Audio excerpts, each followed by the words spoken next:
parts of Manitoba up in flames this Wednesday night. The deadly wildfires racing through communities. Because it truly is a tragedy. The evacuations, destruction, and anxiety over what's next.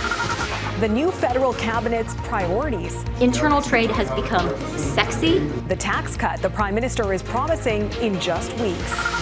Mounting turbulence, the sky-high costs, soaring controversy, and bipartisan backlash overturning this luxury jet from Qatar into Air Force One. And taking hockey to heart.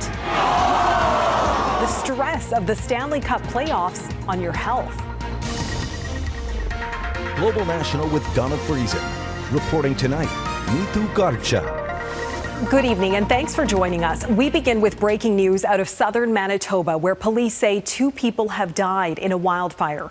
Strong winds and hot temperatures have led to rapid growth of several wildfires east and northeast of Winnipeg over the past couple of days. And the flames spread fast in cottage country near Lac du Bonnet, killing a man and a woman. While we cannot confirm their identities until an autopsy is completed, we were aware that these individuals had been trapped in the fire. Due to extreme conditions yesterday afternoon, emergency personnel were not able to reach the location until this morning. There are no additional reports of missing people, but the shores of Lac du Bonnet are lined with homes and cabins, and there is grief tonight. Global's Teagan Rasche is there for us tonight. Teagan? Nitu, police say they received reports yesterday of people stranded by the fires, but the conditions were deplorable. Today, with conditions getting a bit better, police attended the home, and that's where they found the 2 victims. A mandatory evacuation order was in place at the time. Mounties say their thoughts and prayers are with the victims' families. The fire started yesterday morning and spread quickly, fueled by dry, hot, and windy conditions. It's displaced over 1,000 residents, damaged homes, and hydro lines as well. The extent of the damage is unknown, but officials say over 3,000 hectares has burned. Reeve Lawrence Shinkle says this is a situation his community has never faced. Well, the areas that have been impacted there are significant. The water bombers, those pilots, they're heroes. They saved countless residences because it was out of control. Firefighters are still working on scene, but say it's burning within the fire boundaries made last night. One area resident says he fears what's to come. So we got scared. I got a son and wife and 2 dogs, so we packed everything up, and thankfully we have a friend that's in town. I think in the next 36 hours we'll know either way how bad it'll be. An evacuation order is still in place, and it's unclear when residents can return home to assess the damage and see what's left of their homes and property. Neithu? All right, Teagan Rasche in Manitoba. Thanks, Teagan. For mid-May, the fire danger is high across much of the country. Conditions are extreme in parts of central Canada. Saskatchewan is reporting 8 active wildfires. There are 21 in Manitoba, and in Ontario, there are at least 15 active fires, the majority in southwestern Ontario. Prime Minister Mark Carney held his first meeting with his new cabinet today. The group of 28 ministers and 10 secretaries of state were sworn in yesterday, a mix of experienced MPs and fresh faces. Mackenzie Gray reports on the first priorities of the new federal government. I am excited to be back here and looking very... There was some first-day cabinet confusion. Where's the washroom? I'm new in this place. But once the new front bench settled in for their first meeting, Mark Carney reiterated his top priority. We promised a middle-class tax cut, leading to over $800 of savings for 2-income households. We're acting today. That tax cut will be tabled when the House of Commons returns in 2 weeks, a part of the pitch that Carney isn't Justin Trudeau. We're going to see our government run like a corporation, which I think is long overdue. Carney says that tax cut will be in place by Canada Day, the same date he's promised all internal trade barriers will be down. Internal trade has become sexy. It has. I know, it's funny, but yet true. But if Chrystia Freeland can execute that, she'll need buy-in from provinces, which seems possible, with Ontario and Manitoba signing a new deal to make trade easier. We're knocking down trade barriers, and we're building up Team Canada. Carney's other domestic priority, housing. But the new minister believes buying a home doesn't need to get cheaper. Do you think home prices need to go down? No, I think that we need to deliver more supply, make sure the market is stable. It's a huge part of our economy, but we need to be delivering more affordable housing. Vancouver saw a 179% increase in house prices while Gregor Robertson was mayor from 2008 to 2018, and not wanting to see house prices drop seems to contradict what the Prime Minister said Tuesday. Is this a signal from you that you don't think housing prices should go down? You would be very hard-pressed to make that conclusion from everything I've said and what our priorities are. If house prices don't decrease, a University of Ottawa study shows it would take at least 20 years for housing to become affordable. Mr. Robertson's answer about what he wants from home values today reaffirms that the political bargain is protect homeowners' housing wealth. Carneys promised billions for housing, but we won't know how that will impact public finances, Neithu, with the finance minister not committing to presenting a budget in 2025. Okay, Mackenzie Gray in Ottawa. Thanks, Mackenzie. Alberta's premier may have expressed concerns over the new federal cabinet, but within Danielle Smith's government and across the oil and gas industry, there is cautious optimism. The Minister of Energy and Natural Resources and the Prime Minister insist they are ready to move ahead with major projects. Heather Urex-West reports. On his first full day on the job, Canada's new Energy and Natural Resources Minister says he's anxious to get projects off the ground. We look forward to building, and I look forward to digging in. We have a lot to do. The former Goldman Sachs banker has oil sands experience as well, having sat on the board of Alberta-based Meg Energy for 3 years. I'm optimistic about the approach that he's going to take, recognizing that ultimately what's good for Alberta will be better for Canada. We're looking forward to meeting with them directly. Across the energy sector, there is optimism about Tim Hodgson too.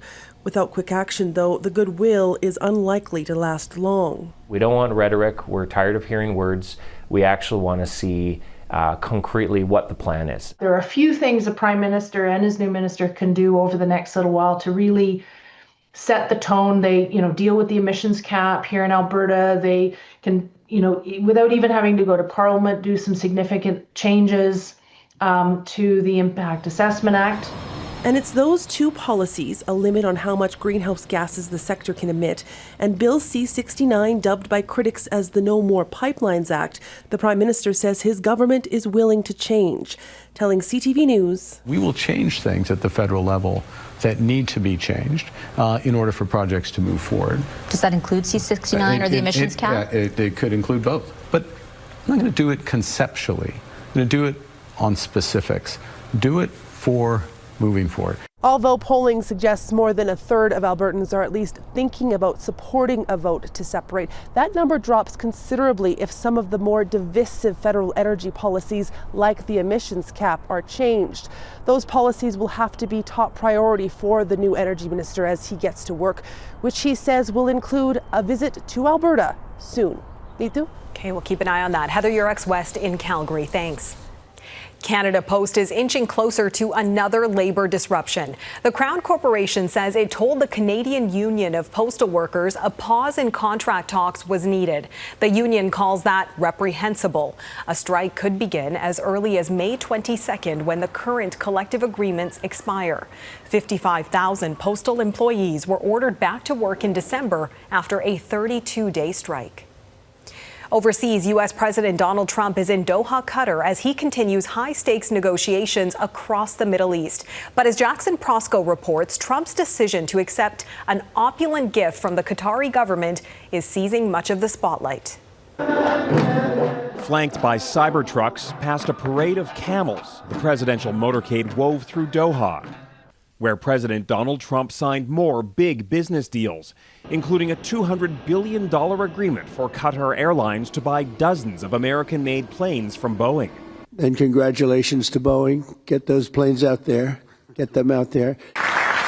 There was no mention of that other airplane deal, the $400 million gift of a VIP jet to Trump from the Qatari government to replace Air Force One. The plane that you're on right now is almost 40 years old.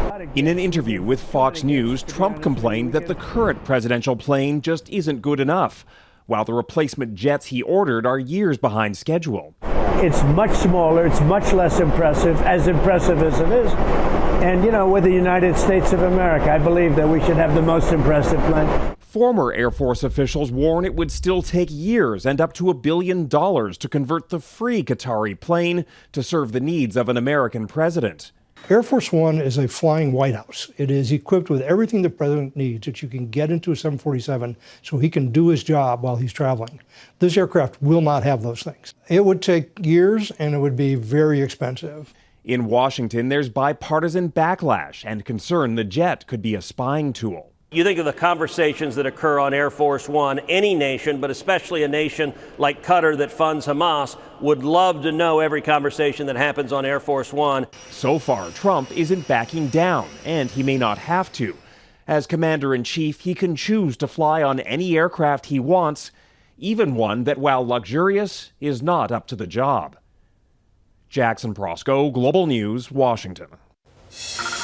Prior to arriving in Qatar, the U.S. president met with Syria's interim president Ahmad al-Sharaa in Saudi Arabia. It's the first meeting between the two nations' leaders in 25 years and comes a day after Trump announced he would lift sanctions on Syria. It could mark a turning point for the region as Syria struggles to emerge from decades of international isolation. Palestinian health officials say at least 80 people have been killed, including women and children, in a series of Israeli airstrikes across the Gaza Strip. The Israeli military says it struck Hamas and Islamic Jihad militants after warning residents to leave the area the day before. The devastating humanitarian crisis in Gaza is pushing people to the brink of starvation. Tonight, there are reports Israel will allow aid into Gaza later this month under a new mechanism backed by the U.S. It's a plan humanitarian groups have criticized as militarizing aid. Redmond Shannon reports. 13-year-old Mohammed heats water so that he can wash himself. He says unless you go to soup kitchens, you will die. Famine is coming, he says. People are slaughtering the most bizarre of animals, not for tradition, but not for meat, but because there's nothing left to eat. On Wednesday, a group of charities that work in Gaza demanded that more pressure be put on Israel to stop its war and to allow aid back into the Strip. The water is such a struggle. 90% of the production of water has been damaged in Gaza. Everybody is surviving on less than 5 liters per day. The average Canadian, in comparison, uses more than 200 litres a day. There is mounting pressure too from Israel's allies as Prime Minister Benjamin Netanyahu threatens a major ground invasion of Gaza. After Emmanuel Macron called the blockade shameful, Netanyahu said the French president once again chose to stand alongside a murderous Islamist terrorist organisation. Canada's new Foreign Affairs Minister Anita Anand ramped up criticism of Israel too. Using food as a political tool is simply unacceptable.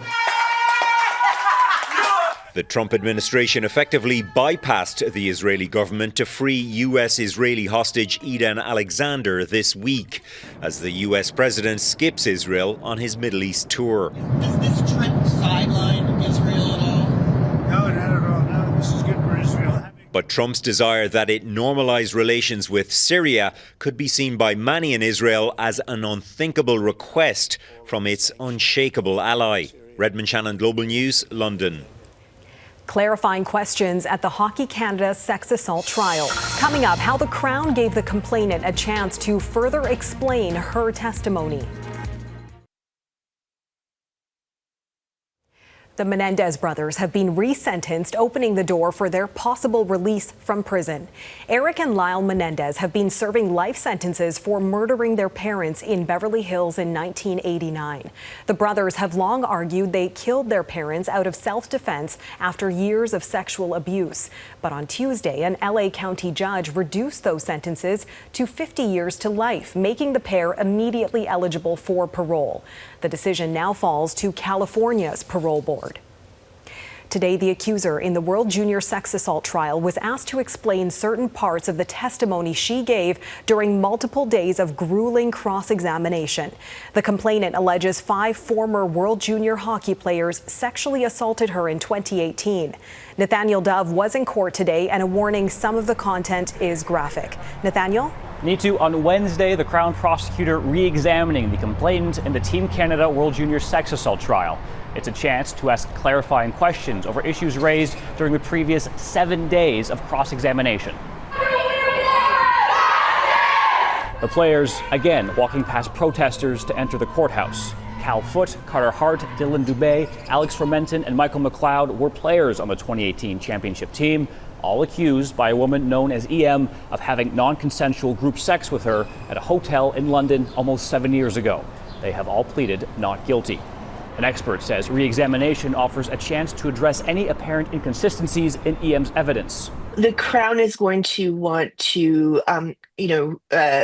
ask her some questions that will reestablish her own narrative. EM has stated she doesn't remember large portions of the night because she was intoxicated after drinking at a bar. The Crown attorney asked EM to clarify why she maintains group sex isn't something she would have done.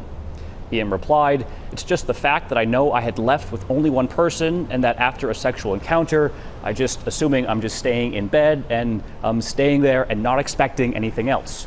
The Crown also asked EM if there was any possibility of any conversation about setting terms before she performed oral sex on 3 players at the same time. EM answered, "It felt like it was already just happening before there was any conversation. I was already on the ground, on the bed sheet with the men in front of me with their pants down, or really, there was no conversation." EM is done testifying after being on the stand for 9 days. The Crown called a new witness, Tyler Steenbergen, who is also on the 2018 team. He will continue to testify on Thursday. Nitu? Nathaniel Dove in London, Ontario. Thanks, Nathaniel. Ahead, the potential impact of the Hockey Canada trial outside of the courtroom.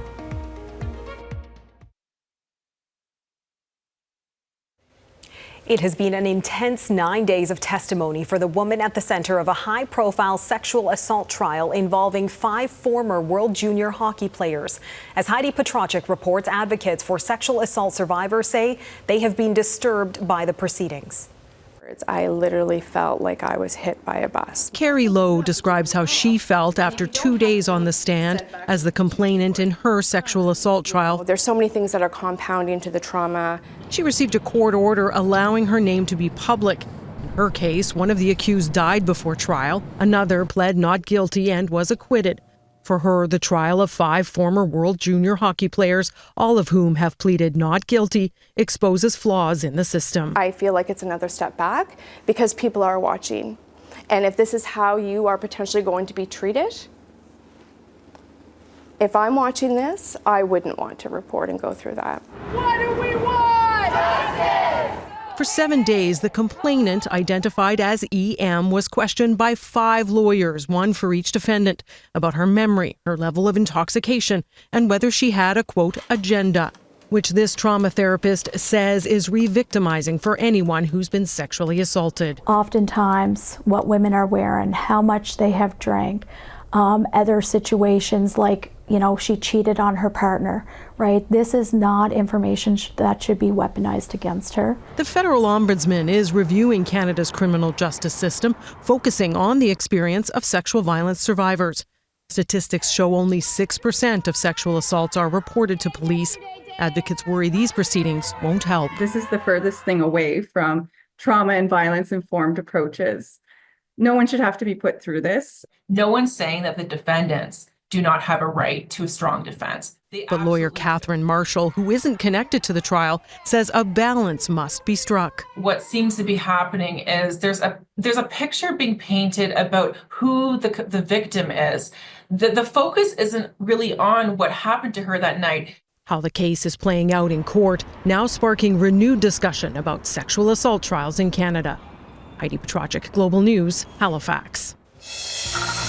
Next, NHL playoff stress. How the chase for Lord Stanley's Cup could take a toll on those watching from the sidelines.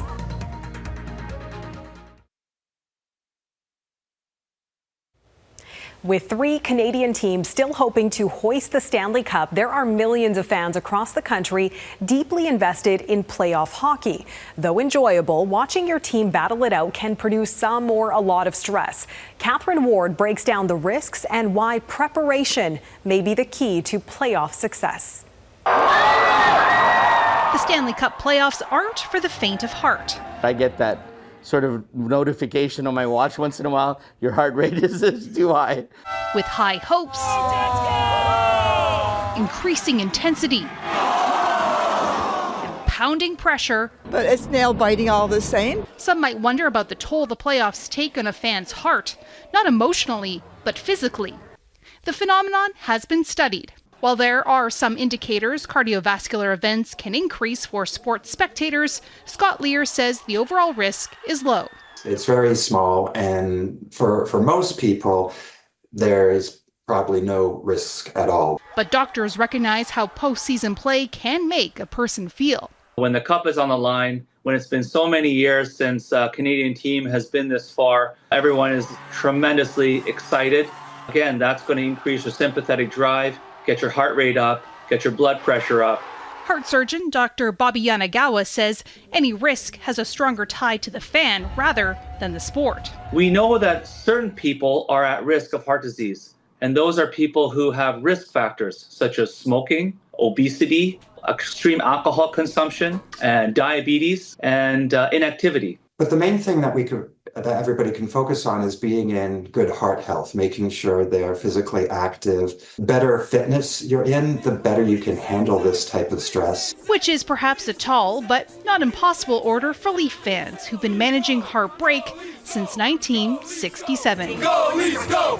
Go Leafs, go! Catherine Ward, Global News, Toronto.